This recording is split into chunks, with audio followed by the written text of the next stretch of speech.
Hello and welcome back to the Watford Way in what has been a very stormy day here in the UK and a turbulent 24 hours for Watford FC. I'm delighted to be joined by Ned West from the Yellow Squared podcast. Ned, Watford aside, how are you? I'm very well, thank you very much, mate. Yeah, it's been turbulent is the right word, isn't it? It's been a very busy 24 hours across Watford social media. But aside from that, I'm doing all right. How are you, mate? I'm all good. I'm all good. And yet, lots to dive into today. And I think it's right, if you are living under a rock and you don't know what's going on, I think it's right we take you back about 24 hours to yesterday afternoon to kind of dissect how this all went down. And of course, if you guys are watching and you have any questions, please do leave them in the live chat and we'll come to them towards the end of the stream today. So, going back 24 hours, the actual morning started, Ned, with us finding out that Antonio Tikvic had signed a 4-year deal Yeah. at the club. Angie French confirming that. Very Mm, quickly on Tikvic, can I just get your thoughts on that whole situation? João Nani coming out in a statement and mm. essentially saying that they forgot to tell us, which I found bizarre, really. What are your Yeah. your thoughts on Tikvic signing that deal and obviously going out on loan for the remainder of the season? Well, first of all, it's very odd that they didn't say anything at the time because it seems like it became permanent. What at the start of January was it at this window? Yeah, which was quite weird that they didn't mention anything. No, In, no in in tweets or August, they said in the Watford FC article that the Tikvic deal became permanent in August. Yeah. brilliant. Yeah. So yeah, it's even worse then. But it's taken them, 3 or 4 months to actually tell us. Yeah, it's.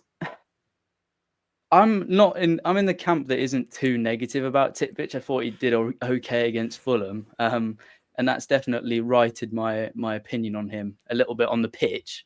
But it's such an odd thing to do to sign him permanently and not tell anyone. And we find out because we've somehow loaned him somewhere else. It's a really, really quite a strange thing to do. But yeah, I'm not negative about him going out on loan because he won't get football here. So if he is going to be our player, he might as well go and get some minutes somewhere. So in terms of the actual loan move, it doesn't seem like a terrible decision. But yeah, it was really strange for the news to be broken that way. It really was. And I actually think with Tikvic, if they'd told us at the time the deal was signed back in August, I think he would have had more support from the Yeah, Watford yeah, fans. But as we all assumed he was a loanee, I think that's where some of the criticism come. But yeah, let's take your minds back to 2 p.m. yesterday, Ned, when kind of the first reports broke from Angel Garcia, a yeah. Madrid-based journalist.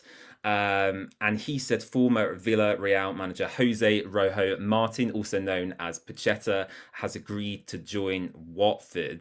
It was unclear initially whether that was kind of as a assistant to Cleverley in kind of his wider backroom team or as his replacement. And of course, as we later found out, he is set to replace Cleverley according to these reports. When you first saw that appear in your feed, Ned, I mean, you must have been absolutely gobsmacked. I mean, what were you thinking, at that time? I, I well, like this, just completely baffled. It makes no sense whatsoever to replace Cleverley. I mean, it's very Watford, isn't it, to finally have a manager that's connected to the fans and then to get rid of him. But I, first of all, I couldn't really believe that the reports were real. But then you look deeper into it, and this guy Angel Garcia is, he's reputable journalist. He's got a lot of followers on social media, and then it becomes a bit more like, okay, this could have some legs to stand on. Then it just becomes a question of why. And we'll talk about more stuff that broke as it went on, but yeah, it would be it was baffling to me. I think that's the only way I could describe it, to be honest. Yeah, absolutely. And for me, the timing is just absolutely bizarre. And actually, as you say, we'll come on to the further details now, actually. And as you look back at some of the rumours we heard just a couple of weeks ago, it does seem to line up with that. And it emerged that, according to Angel Garcia, of course, at the moment, this is all speculation. We do have to clarify. But yeah, as per Angel Garcia, he said Pacheta will be the new Watford FC head coach. He will be in London soon. And that if he achieves promotion this season to the Premier League, that he will stay on as head coach and receive a lucrative financial bonus. I mean, how we break that down, Ned, I'm not too sure. But firstly, in regards to sacking Cleverley at this point, I'm really finding it hard to find the words. But for me, Tom Cleverley, Ned, embodies everything great about Watford Football Club. And I feel like this season he's been the real link between us, the players, and the board, really. And if we lost Tom Cleverley, I feel we would lose any connection we have with the club. And surely, that would mean the end of the road, at least for me, against this current regime, because this cannot go on anymore. And as I said, the timing is bizarre. Watford are 8th in the Championship. We're overachieving with the current group of players we have. And it's really strange timing. Obviously, we hope it isn't true. But Ned, obviously, Watford 8th in the Championship, a point off playoffs. We're overachieving. In terms of what Cleverley has done with this Watford team this season, it's been nothing short of remarkable, really.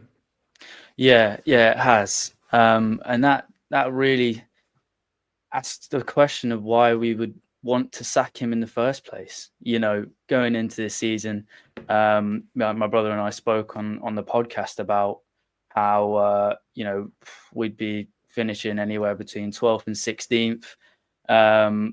We had a fairly decent squad last season, which was then gutted again. We lost Asprilla, Hoot, Kone. These aren't players that are bench warmers. That's a strong spine of any Championship team. We lose all of those, and Cleverley's left to just try and pick up the pieces. And we are punching so far above where we should be in the league with the squad that we've got on paper. Obviously, now we've spent the least money in the Championship, below the likes of Oxford and Plymouth, that really can't be on the same financial level as us, given our recent history. He's doing a remarkable job, and this is the most united I've seen a Watford fan base. Obviously, I wasn't around when you're looking at Graham Taylor and when Elton John and Graham Taylor were working together. But, being in away ends recently and being at the Vic, it has been so united, so supportive of the players and Cleverley. And it feels like that hasn't happened before. Not in my lifetime, when I can remember watching Watford. And it's just, I cannot believe they would get rid of him. It is a surefire way of making majority of the fan base hate you. Absolutely. And as you say, the fan base for me are the most united I've ever seen us in my lifetime supporting Watford. I mean, in terms of my Watford supporting career, if you want to call it that, I mean, I've been going for quite a long time, but not regularly up until I think kind of the 2013-14 season is when I really started going regularly. Prior to that, it was just the odd game now and then. So I've seen Watford pretty much through my entire kind of teenage years in that prime Premier League era. And for the last, 5 years or so, it's been pure neglect and pure chaos from the Pozzo regime at the club. And on Gino Pozzo, Ned, obviously the chants have started in the stand. We all know how the chant goes. I'm not going to sing it for you today because I don't think I'm a very good singer. But the point is, Gino's it seems quite an egotistical person. Do you think, I'm sure he would have heard them chants. He would have seen the Tom Cleverley tifo come out in the Rookery a few days ago. From Gino's perspective, put your head in his head for a moment. Would he feel he's starting to lose control of us, and he wants to take some of that control back in hiring this new manager? Yeah. It certainly does feel a little bit like that. People were talking about in the most recent unseen video on YouTube, they were saying that they'd edited the chant in particular, so that you couldn't hear the bit talking about Gino, which is very interesting, and of the tifo and everything, and it feels like Cleverley has been the first manager who could have seen a long-term career as a manager of Watford come out and be like, we need signings. We've told the board we need signings. We need bodies through the door now. The current squad isn't going to cut it. And then you're looking at the rest of the fan base sort of agreeing with that and being in such massive support of Cleverley.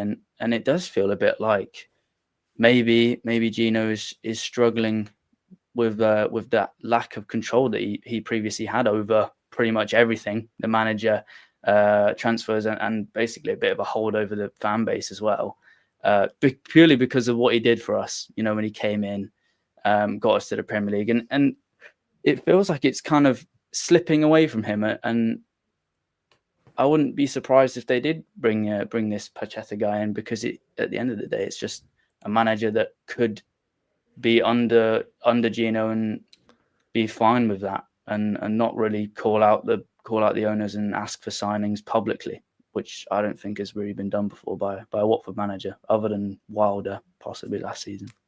Yeah, and let's talk about Pacheta actually, because it does need to be addressed, and I can see lots of questions coming in the live chat, and we will get to them shortly, guys. Do not worry.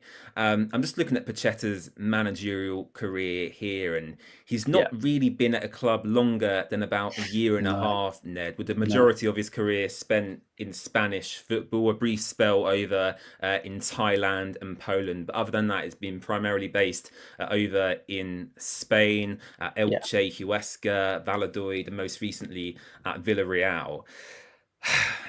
Is he really the right man for the job? We spoke earlier about how Tom Cleverley embodies Watford FC, both in his time as a player and as a person, and the values he holds. We don't know anything about Pacheta. I know Jordan from the Watford Buzz podcast was very complimentary towards Pacheta actually in a tweet yesterday, saying how he's got very average teams playing good football. But as Watford fans, Ned, it's not the right move for us to make, really, is it, at this current moment in time? No, it's not. And, you're looking at the managerial history that this guy's got, doesn't seem to stay in a job for very long. And it's a very Pozzo appointment, isn't it? To bring in someone like that who is happy with a revolving door. I appreciate he might get some good football out of some average teams, but Cleverley just makes so much more sense. He worked in the academy, so there's a good link there between the academy and the first team because he's worked there. It's no coincidence you're seeing Ryan Andrews continuing to get game time. Then you're looking at other players, other young players that are training with the first team on the bench, making FA Cup appearances. You've got Nabezada and Leo Ramirez Espan. And I don't think that's a coincidence. It's not rocket science to look at that and go, he's been in that position. He's seen those players. He knows the talent that's coming through. And it's not a surprise that they are coming through now. And I don't think Pacheta will be able to do that. Not because there's anything against him, but he's not been here. And Cleverley not only understands it, and he's been around here, he's played here, captain here. It would just be so ridiculous in my head to get rid of him and bring in a complete stranger to Watford. Is there a sense with Pacheta where we've reached a stage with Watford fans, it seems like on social media, as you say, we're the most united it feels like we've ever been as a collective group, where we want this regime to either change their ways or most likely go, ideally, sooner rather than later? Yeah. Is Pacheta, if he joins, a dead man walking as soon as he walks through the door, Ned? Because whilst, I personally, if he joins, will get behind him because I want the club to do well. Yeah. In terms of the group of, the club, Watford fans generally, there's not going to be the real die-hard support there for him. I mean, fans are already obviously talking about boycotting games, starting protests, marches, and we'll dive into a bit about that later and what the right road is to go down with that. But in terms Yeah. of Pacheta and kind of his aspirations for the season if he joins, he's not really going to have the backing from the away support, but more importantly the home support when or if he joins. Yeah, that's the first thing you've got to look at on the pitch itself and the support from the fans. There's been lots of talk of people boycotting games, and I think it's difficult. We'll talk about how people want to protest, but it's such a difficult job to come into at this moment in time. And I kind of feel like he is a dead man walking. There's lots of talk about this big financial incentive of getting Watford promoted. How he expects to get Watford promoted with this current team, I have no idea. They're not going to make any signings in January when a manager that's punching above her weight, the only manager that could have be getting Watford into the playoffs, at least giving us a chance of getting promoted, isn't being backed. So why would a random bloke come in and get us to the Premier League? I keep going back to it, but it is absolutely baffling. And yeah, I agree. I think he is a bit of a dead man walking if he comes through the doors, because the support isn't going to be anywhere near the same from the home and the away fans. And you'd see whatever protests happen, I wouldn't be surprised if it was that soon after he comes in, if he does. Yes, if he does, that's the caveat, and we truly hope he Hope, does not. you got to hope so. No offense to Pacheta here, but I think we all want Tom Cleverley to remain as Watford manager. My younger brother, just in the other room over there, is actually going to his first away game of the season tomorrow, and when he books the tickets, I don't think he expected this situation to be happening. So, I wish Ashley all the best on his travels tomorrow, because, he might be going to watch Tom Cleverley's last match in charge. I want to cast your mind back to yesterday afternoon once again, Ned, because Andrew French, as part of the Watford Observer, approached the club for comment, around these rumours. The club come back with a firm no comment to Andrew French when asked about the speculation. For me, that says even more than the reports from the Spanish journalist himself, because if the club wanted to, and as you mentioned prior to us chatting here, Ned, if the club wanted to, they could have come out in an instant and quashed the speculation. They could have come out, backed their manager, given a really positive, message for the rest of the season. They didn't choose to do that. We don't know who Andrew French spoke to, of course. It was most likely a senior member of staff at the club. What are your thoughts on the no comment from Watford? And then obviously we'll touch on as well the subsequent tweet that come later in the evening. Yeah. Does the no comment actually say quite a lot in very few words? Oh, I think so. And I don't want to look at it and be like, yeah, well, that's really, really quite a damaging thing to say. But it's difficult not to look at it like that. You're right. They could have come out and been like, no, we're backing Cleverley. Like, he's not going anywhere. We're going to support him. If they came out and were completely open and were like, we don't really have the funds to sign anyone right now, so it's difficult to back someone when there isn't the funds to do that.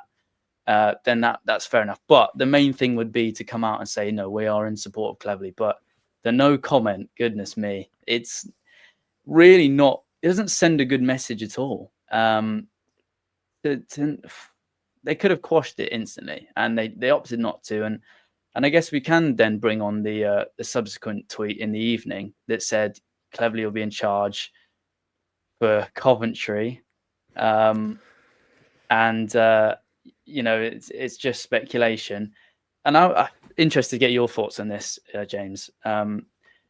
Interesting that they only said Coventry, isn't it? I don't know if you can, maybe we're reading into that a little bit, but they've only mentioned Coventry. I think it would make more sense, given the scale of the uproar at the rumours, for them to be like, no, he will be in charge for the foreseeable, And there's no worries of these rumours. So, my theory on this from a PR perspective, I'm by no means a PR expert, but by Watford just saying he'll be in charge for the match at Coventry, it means if he is then sat, let's say, after that game or in a couple of games' time, there's no kind of liability on them. For when they earlier tweeted that. So if Watford, for example, said he'll be in charge for the foreseeable future or he'll be in charge until the end of the season, if they then go and sack him, it looks even worse on them. Whereas if they just say he'll be in charge for Coventry, they're stating the truth because he will be in charge for Coventry. And then if they do sack him, well, then they've sacked him. It's ultimately kind of a catch-22 situation. Whichever way Watford go about it, I feel, they'll look bad in some aspects. But yeah, as you say, I'll just read a tweet to you now. Watford FC confirms Tom will be in charge for the match at Coventry City and that the speculation over his position is just that, pure speculation. You've mentioned we've seen before Watford come out with Chris Wilder and discount rumours very quickly. With Valère and Ismail, I think Ben Manga actually come out himself as the sporting director at that time and essentially said it was a load of nonsense and that they were going to continue supporting him for kind of the remainder of that season. So yeah, from a PR perspective yesterday and kind of a communications perspective, I just found it interesting to watch, really. Yeah, a really strange one. Really strange. Jack's in chat here, Ned, with a question. He says, a dressing room will be gone if Cleverley goes. The players love him because he understands them. Cleverley has done a great job developing young talent, particularly this season. Looking at the likes of Tom Bashiru, Matty Pollock, Rocco Vata are just three examples for you. Kwagwe Bar, of course, as well. For them players, especially people like Pollock and Barr, who have signed long-term deals at the club and have committed their futures to Tom Cleverley, you would assume. Yeah. How would they be feeling if he goes? Because, I've never been a football player in my life. Ned, I know you play at quite a decent level, but I'm sure you've never experienced anything. No, not anything like that, no. quite like this. How would players be feeling if Tom Cleverley goes? I'm sure they've all seen the speculation. What would be going through their minds at this current moment in time, do you think? It would be difficult for them not to feel a little bit betrayed, a little bit undermined by the club. They're signing on. They clearly believe in Cleverley. They're signing on because they feel like they're committing their future, and they'll get back what they want. They want to play football. If they're not signing on to just sit on the bench or be loaned out, or they've signed on. Particularly looking at Pollock, he's had the opportunity to leave and he's gone. Look, Cleverley's here. I clearly believe in Cleverley, and I just feel like those players, if he goes, are going to be like, well, I'm stuck now with a big contract, and I don't really know why. The dressing room clearly believes in Cleverley, and I think that win away at Derby was a clear indicator of that, because that win was just pure grit and determination from a side that evidently wants to work for Cleverley. And I don't think another manager that just comes in is going to get the same tune out of those Watford players. And boy, do we know, with this squad, if the squad's not firing on all cylinders, it can be a pretty rubbish watch. So yeah, it will be difficult for those players that have signed long contracts, for sure. Yeah. In terms of the future for Gino Pozzo at the club, if this does come true and Tom Cleverley loses his job post Coventry, regardless of the result, because for me, if Gino Pozzo's made up his mind about this, win, lose or draw at Coventry, Tom Cleverley is losing his job. So fast forward to, let's say, Sunday, Ned, or Saturday evening, Tom Cleverley is removed, as Watford head coach. Pacheta comes in. What then happens to Gino Pozzo? We mentioned earlier, any remaining support, if there is any, would ultimately disappear. I know for me personally, me and my younger brother go to games together all the time, and we probably spend, well over, a grand a season, at Yeah, yeah, Watford, whether that's on kits, tickets, yeah, away tickets, everything combined. We probably spend well over £1,000. For me, if we brought in Pacheta, I would be hesitant to renew my season ticket yeah. personally, just because I don't want to line the pockets of this owner if this is how he'll continue to operate. What are the next steps for Watford fans to take, Ned, in your opinion, if this move does happen and if Tom Cleverley is removed from his position? How do you think the best way to go about protests, marches, voicing your opinion should be? Um, it that's a very difficult question, I think, because I feel like you've got to be kind of careful, with the way that you do go about protesting. I feel like there's an argument for both, isn't there? I feel like I'm sort of in your camp. I don't have a season ticket, but I'd be reluctant to go to games, not because I don't get behind the manager that's there, but it's just what are we going there to watch for when that you're not believing in anything. I feel like everyone's going because they're supporting Cleverly, that they understand the philosophy, they like the football we're playing, and when it when it goes well, and we're doing well as a team. And the past years we've seen a bit of more honesty and growth from the club as a whole. I feel like starting off with Duxbury saying he'd take a wage cut, and then you're looking at it and going, these are small things, but it's pushing the club in the right direction. And I feel like to rip Cleverly out of that, it is just a real kick in the teeth and for all fans. But just circling back to the question, so I'm waffling, but That's all right. um, Waffle away, waffle away. but yeah, obviously you could boycott games. I feel like that's going to be the key for a lot of people. Not renewing season tickets is probably going to be quite a popular opinion. Or the opposite of that is going to games and demonstrating the frustration. Um, you know, Banners, marches, that kind of thing outside the ground. I don't know whether looking at it and going, well, you could march outside the ground, have a protest, and then not go in, potentially not go to the game. And surely surely the higher ups at Watford are not blind to the negativity on social media. I feel like it's very easy for people like us who are so active in Watford socials to sort of see a lot, whereas I don't know if people from the outside are seeing this kind of stuff. I did see after the news broke, a lot more neutrals were looking at it and going, "Wow, this is really stupid. Can't believe they would make a decision like that." But it doesn't surprise me that it would get to that point if we do start protesting. But I think the main thing is that the fan base has to be united, because it's got to be a big voice. It can't just be small voices that are all pulling in different directions, because it's not going to make a difference unless everyone's united like they are under Cleverley. Yeah, it's an interesting discussion point, and I have to make it clear: whatever happens, it has to be done within the realms of the Yeah, of law, of course. course, Yeah, and non-violent.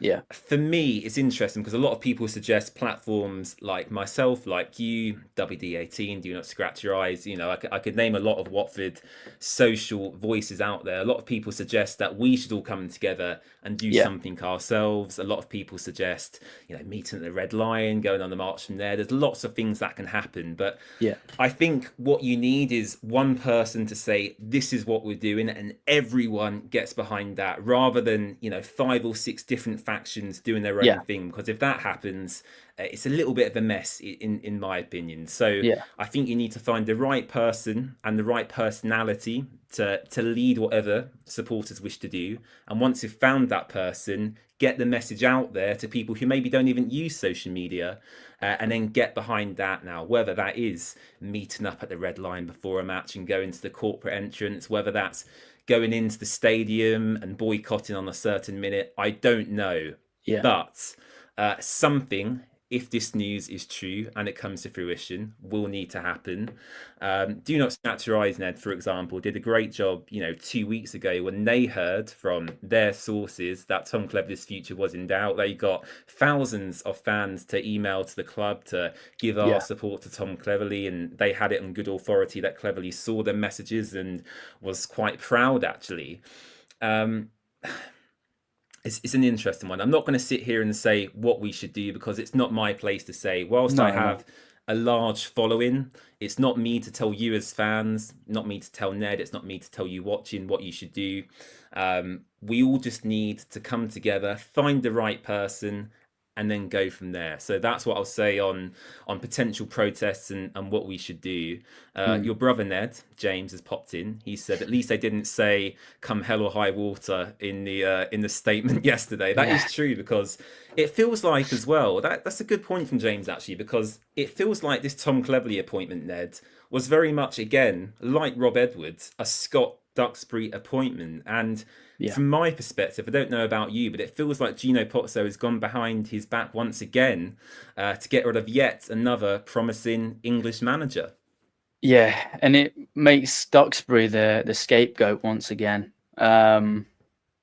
Obviously, we don't know what's going on in the background. There's been lots of speculation. People obviously don't like Duxbury, and there are some reasons behind that. But it does feel like that kind of situation again, like Rob Edwards, where we appointed someone with a project in mind. The fan base was behind it, and then that was pulled out from underneath us. And I'm really hoping that they don't do the same to Cleverley. I'm really hoping, because it's so demoralizing to get behind someone and have it pulled away from you for no reason. And I feel like the reaction on social media has been just in what people are saying. But it must be, Duxbury must be sitting there going, what on earth? Because he's being made out to be this massive supervillain, evidently by the people above him.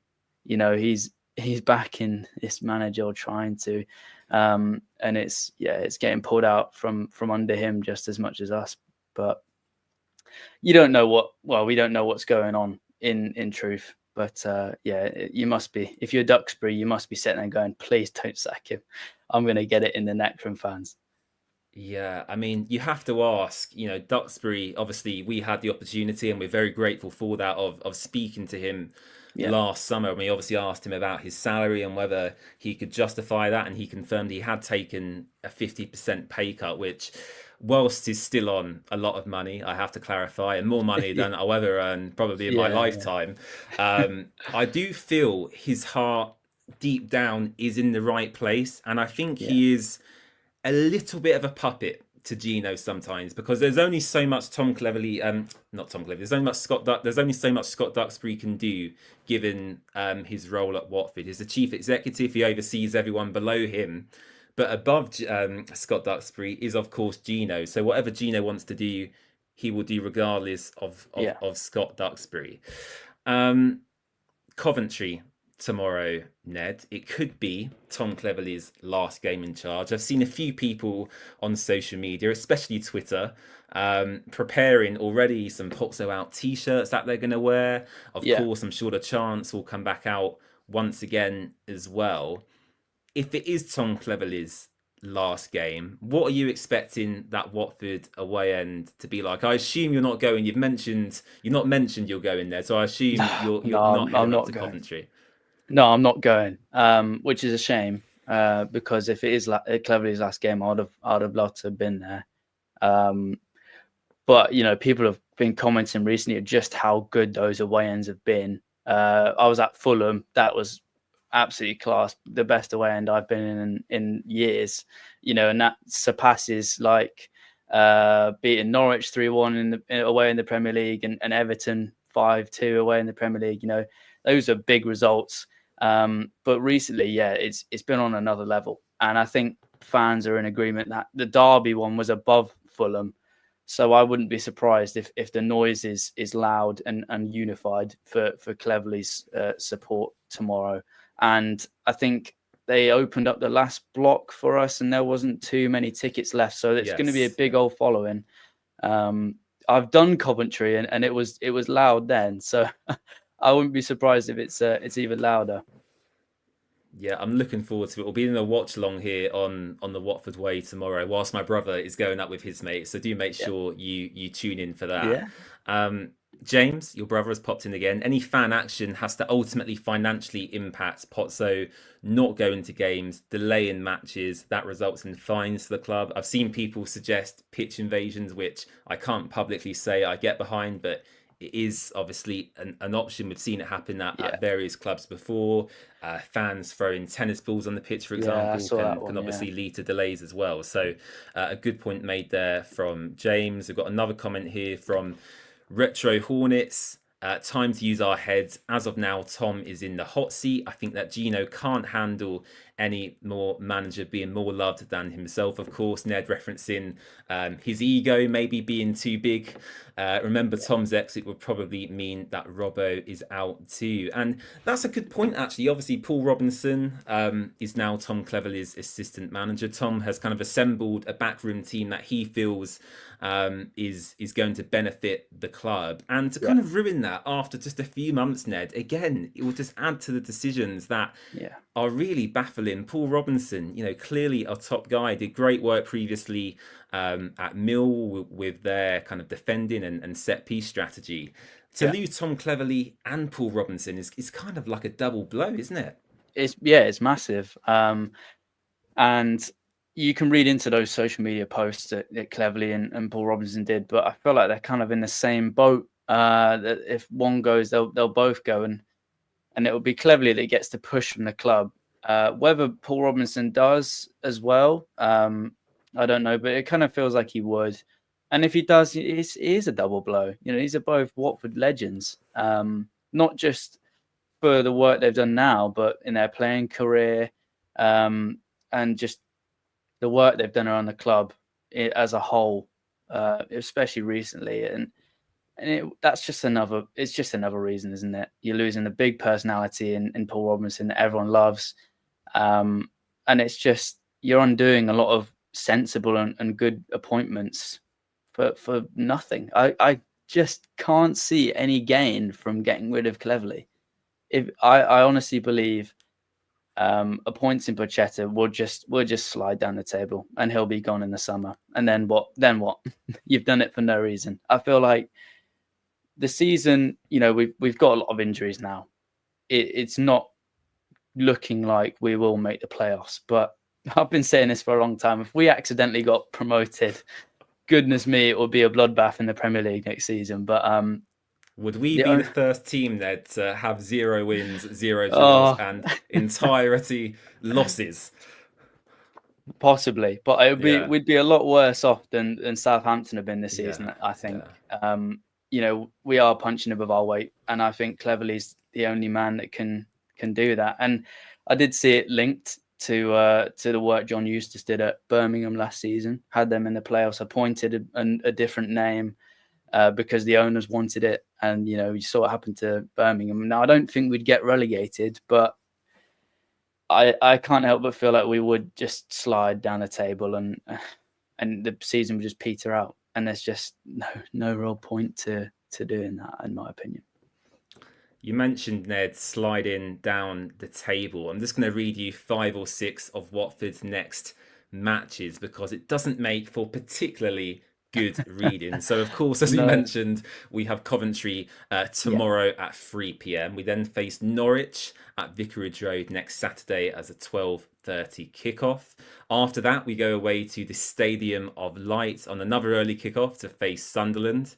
We're then at home to high-flying Leeds United before a trip to Middlesbrough and then a derby match at home to Luton Town. So whether it's Cleverley or Pacheta, Ned, that's a really, really tough run of games. Is Gino looking at that and going, a new manager bounce might secure us some points in that run potentially? Because I think for either manager, looking at the current state of the Watford squad, if Sissoko is going to continue starting matches, not to get into a Sissoko rant on here today, but it's not an adequate squad for that run of fixtures to sustain a playoff race, is it? No, it's not. It's not. I don't think. Yeah, I feel like the best way of going through that run of games is just being with a manager that the fan base is united by and will stick behind in poor runs of form. We've been through a blip recently, haven't we? We lost 4 out of 5, 5 out of 6 games. The unbeaten home run has now stretched, 3 losses in a row at home now. And yet there's more support than ever for Cleverley. And I feel like you go through the next run of games where I can't see us picking up many points. Just off the top of my head, I felt like we'd get maybe 5, 6 points out of those big games coming up. And I feel like if you've got a manager that no one's behind in a squad that's, depleted, it will then become very ugly between the fans and the owner. And it's another period of time where, as a Watford fan, where you're thinking, wow, why do we do this to ourselves? CT Gaming saying the rumour going around, and I have seen this as well, albeit I'm not entirely sure where it's come from. The rumour going around is that the only reason Cleverley is in charge tomorrow is because they can't get a work permit yet for Pacheta. Potentially so, we don't know. We know Gino Pozzo previously, Ned, has operated behind managers' backs, where we'll get the confirmation statement of a sacking, and then half an hour later we'll get the appointment confirmation of a new manager. Yeah. That way of operating generally in football, Ned, I mean, I find it so snarky to do that behind someone, especially like Tom Cleverley, who in the last few days, if you've watched his interviews and press conferences, he's acting with such professionalism and dignity. To do that to someone like Cleverley, if true, of course, is disgraceful. It really is. Yeah, it's horrible. I hope, if the rumors are true, they go about it with a bit of respect. We saw the way that a couple of years ago they appointed Ishmael, and at the end of it, were like, "Oh yeah, by the way, Wilder's gone. Thank you for your service." That's a horrible way of doing it, and obviously you'd never wish that managers are sacked, but it just feels like with other clubs they're sacked, and there's a bit of an in between where a caretaker takes over while they're looking for a new manager. And I agree, it's really quite a snarky way of bringing new people in, because you're going behind, especially someone like Cleverley, you're going behind his back while he's putting his all into it. He's got the support of the fans, and it feels like you're going behind our backs as well, because we're so behind Cleverley, despite poor form recently. And I know they say they don't judge it on results; they judge it on the football being played, and that just makes it even more baffling, because we play some good football and the performances are good when people are firing, but it's an inconsistent squad because it's not a very good squad for the Championship. So you kind of expect that. But yeah, I completely agree. It's a ridiculous method of sacking and appointing managers. Evidently they are efficient at doing that though, because it's such a revolving door. Andrew French, I think, confirmed in an article earlier today that I think we'd spent something in the past 5 years alone, Ned, £20 million in managerial sackings. I know full well myself we are still paying Valérien Ismaël until he finds a new job. And to be rumoured with not Valérien Ismaël's successor, but Tom Cleverley's successor, while still paying off Ismaël, is a complete, mind to me. So, yeah, it really is a strange situation we find ourselves in. Before we summarise our thoughts, Ned, on today, quickly on the transfer window. Obviously, we've had one incoming so far in James Abankwah on loan from Udinese. Do you feel the lack of incomings is coinciding with these rumours, and that if Pacheta does join, we'll then see a flurry of signings arrive? Because that has been some speculation on social media. The fact that we have seen such few rumours and incomings up to this point. If Tom Cleverley goes, will we then start doing business? If we do that, then I'm even more confused, because then we've had the ability to back Cleverley all along. Yeah, that would be the most blood boiling thing about it, to be honest. because what you're doing is, I could not possibly understand why you would do that. Like, you've got a manager everyone loves, as I've said about 40 times on this. You've got a manager everyone loves, everyone supports. Why would you not back him? I cannot believe it. And if that is the case, that they'd bring him in and back Pacheta with a flurry of signings, that's even worse, because you know for a fact it'll be those panic signings that we always see under the Pozzos. I wouldn't be surprised if you get like Ray Manai back or a Sombolonga back at the end of the window, just to plug the gaps, as they've done so many times in the past. But it was quite interesting for Cleverley to be publicly asking for signings and then all of a sudden be like, well, we're just going to work with what we've got. Well, that's it, Nick. Can I just stop you there? Because do you think Tom Cleverley's demeanour has changed? Just take the past 2 weeks as an example. He went from being quite vague about incomings to publicly stating he needs incomings to yesterday saying that actually, he's just going to have to work with the players he's got. The demeanour change and the way Tom Cleverley has been speaking in these interviews has been really interesting to see from an outsider looking in. Yeah, with that, again, you can look at that in two separate ways, can't you? I'm kind of hoping it's the way that the club's spoken to him and been like, look, we can't financially afford to buy anyone. And looking at the loans that we've already got in, it's difficult to loan anyone that we can use in the short term to hit the ground running. And Cleverley's gone, okay, we'll work with what we've got, which kind of would make sense for the change in. We really need bodies. We need the help we can get for the second half of the season, to then suddenly go, okay, we've been told to work with what we've got. But there's always that thing in the back of your mind that isn't there, that's going, look, the change in the mean is because he knows he's getting the push, and the club is telling him that you're not going to get anything until you're gone, and then we'll see, we'll reevaluate with the next manager, which is, I really hope isn't the case, because that is just going to rile the fan base even more than the sacking of Cleverley would.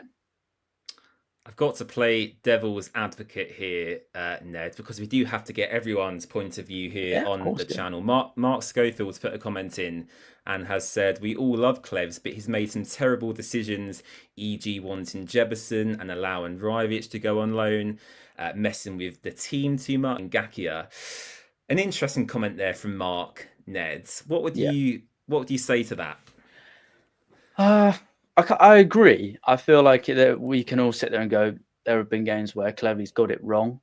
And it does feel like there are a couple of favourites in there. But looking at it now and what we saw in the Christmas period, you can, the Bio one, Doumbia is nowhere near ready enough to take Bio's position. Jebison was never good enough, but I feel like the club had to make it seem like we tried at least before Bournemouth recalled him because of their injury crisis. So I can understand that one. The Batman one, that's questionable. But the key thing is here, Cleverley's been a manager that has come out publicly and said, I got this one wrong. And you have to think, like, this is his first job. He's not even done a full season yet. I don't even think he's done a year as manager in first team professional football. So he's going to make wrong decisions and he's going to get stuff wrong, and he is going to trust the people that he's played with and been around for a long time. That's why you're looking at him playing Bachmann and Ngakia over the likes of the other players. But I think the key is that he's been so honest with the fans when he said, look, it was rubbish. We know it was rubbish and we're going to work to rectify it. And it's all a learning curve. And that's what the first season in a project should be. It's a learning curve to build the foundations to go on from in the future. Absolutely. And I think, Ned, just to finish there, our expectations, well, for me, I don't know about you, Ned, but my expectations this season were firmly first, avoid the drop and hopefully build to kind of a decent mid-table finish, if not maybe a Yeah, top 10 finish if possible. And yeah, absolutely. as we mentioned at the very start, Tom Cleverley has far exceeded that with a squad that really shouldn't be in that position. And as we said earlier, to hear the rumours about his future is extremely concerning. Ned, to finish, to summarise, this could be Cleverley's last game at Coventry. You want him to go out on a win. What is your score prediction for tomorrow's game? Of course, an English manager facing another young English manager in Frank Lampard. They've got some very good players, like Ben Sheaf, I think, is a superb midfielder. It's going to be a tough test, regardless of Coventry's league position. What is your score prediction going into that game, Ned? It's going to be a tough game. We always seem to make hard work of going to Coventry. I'm not confident, especially with the injuries. No Bar is a huge miss. Huge miss. The prospects of that midfield three being Sissoko, Kayembe, and Tom Delebeshu with one leg is concerning. With no loser. Loser potentially. Tom Cleverley did kind of hint that loser may be available. We can hope. And obviously, I feel like Chatvertadze is coming back now, so I feel like it'll just be change out Bar for Chatvertadze and hope for the best. But you hope it's going to be a win. And I feel like if the players have seen any of this speculation, they'll be right behind Cleverley and they'll put in the performance of the season, because people were saying Derby was the performance of the season, and that was pure grit and determination, and that's what has to be done again. Coventry have been poor across the season. I feel like all Lampard's done is come in and just played their best players. Are you a fan of Frank Lampard, Ned, as a manager? Your facial expression there suggests otherwise. I'm undecided on him.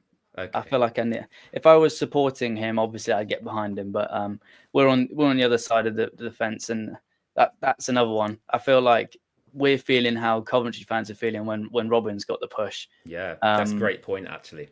So, just to go back to the score prediction, I'm going to hope and say a 2-1. I feel like we are going to concede, but we've got 2 goals in us from somewhere. Yeah, we'll concede in the first 5 minutes, Ned, and then Vacuum Boy will pop up with a brace, hopefully. Who knows? Hopefully, yeah. What shall I go with? I think we've always got to end on a positive, haven't we? Even in darker times. I'm going to go with a 1-0 Watford win, Ned. I'm going to go with a clean sheet. Love it. And I'm going to go with a Rocco Vata wonder strike again. Yeah, come on. Love it. Come on. 3 points. Hopefully, even if it does ultimately mean Cleverley losing his job. But what a way to go out that would be in front of, hopefully, a sold-out Watford away end, all fully behind the guy. Ned, of course, you run your own podcast with your brother, James. I'm going to post a link in the live chat now so you guys can go and check it out. It's a Yellow Squared podcast. You want to talk to us a bit about what you do over there and where everyone can find you on socials? Yeah, so we're sort of the new boys on the podcast scene in Watford. We started a couple of years ago on our 3rd series now. We actually started with an emergency pod when Bilic was sacked. So that was an interesting start to the podcast. But yeah, we do a weekly podcast. We've got some fun segments in there. Big one. We're running the Fancy EFL. And there's a prize for the winner. You could get yourself a lovely Art of Football piece. So we'll plug it. We'll plug that a little bit. But yeah, we kind of are a little bit different to the other podcasts. It's more of a show that we go for. A few different segments, that kind of thing. But yeah, it's good fun. Tale of the Game is fantastic, Ned. I love Tale of the Game. Yeah. You can find us on all the socials. We are audio only now. We used to be on YouTube, but it is audio only. But you can find us anywhere you get your podcasts, and of course we're on Twitter, Instagram, and the rest of us. So feel free to get in touch and talk to us about any talking points that you want us to discuss, as you've done in the past, James.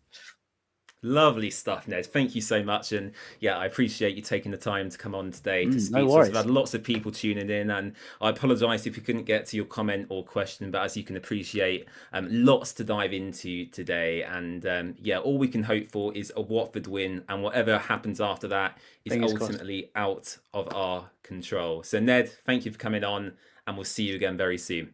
Bye-bye. Thanks for having me. Bye-bye, guys.